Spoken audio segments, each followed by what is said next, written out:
have this concept we talk about at Skydio called render to reality. A lot of what we build start off as seemingly these like crazy sci-fi concepts. Wouldn't be crazy if this thing existed.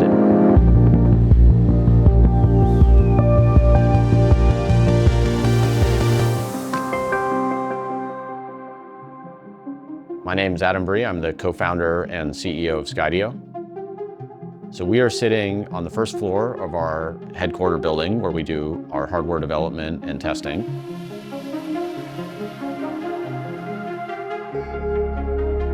Skydio is the largest US drone manufacturer and world leader in autonomous flight. Our drones are more like flying robots than traditional drones.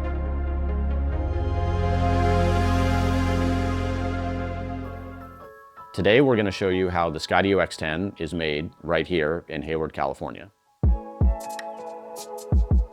X10 is comprised of thousands of individual components, hundreds of parts that we assemble ourselves right here in our 70,000 square foot facility. One of the most important features of X10 is the ability to operate in rain. One of the ways that we achieve that is by waterproofing the critical components that go inside with a process called nanocoating.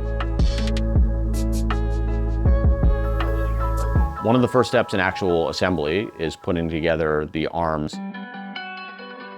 The arms have a bunch of different antennas on them. They obviously have the motors, they've got lights.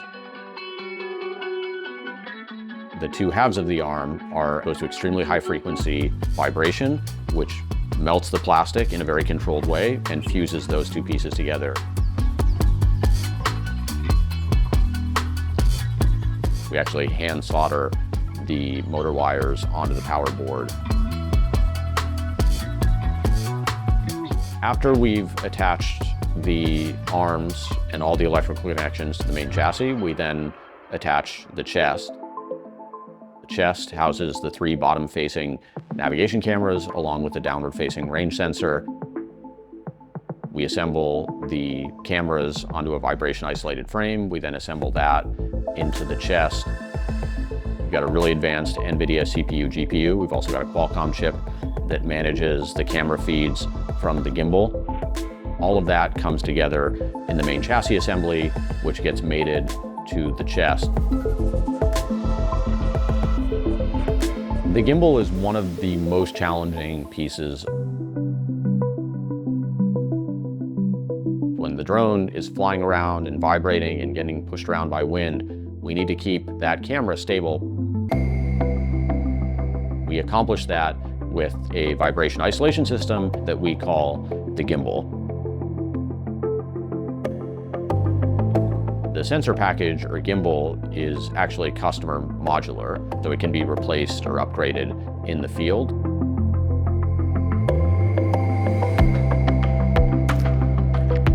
We've done a bunch of testing to get to this point, so the final steps are really about validating that everything we've done works the way that we expect it to. And the first step there is doing burn-in.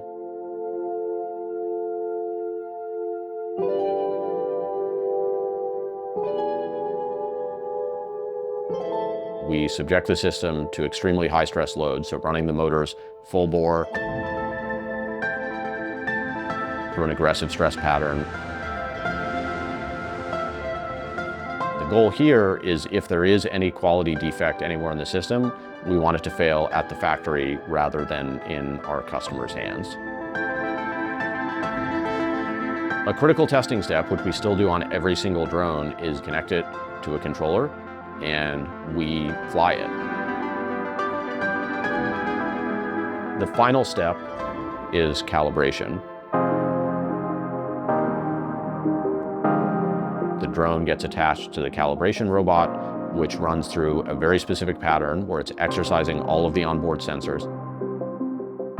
All of the data that gets generated gets put into a global optimization that estimates the exact location of all these things. Every unit is slightly different and needs to be calibrated at the factory floor.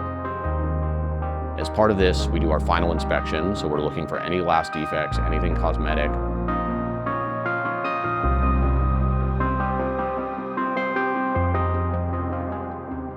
final step is assembling the kit.